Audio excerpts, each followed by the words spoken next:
दबंग superstar Khesari Lal Yadav और Nora Fatehi जल्द दिखेंगे हमें एक नए म्यूजिक वीडियो के साथ।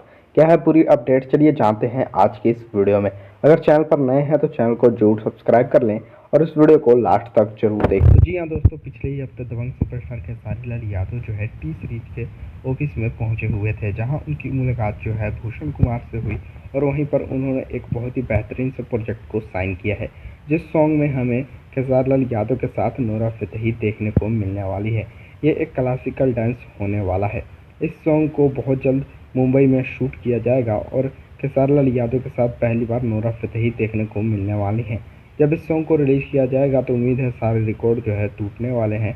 आपको क्या लगता है, जब ये सॉन्ग रिलीज़ किया जाएगा तो कितने घंटे में 1 मिलियन का व्यूज़ क्रॉस करेगा? कल दोस्तों, जैसे इन गाने की कुछ और सारी अपडेट सामने आती है तो आप सबके बीच में ज़रूर इन्फॉर्म करते हैं। चैनल पर बने रहें। तो मिलते हैं इस वीडियो में।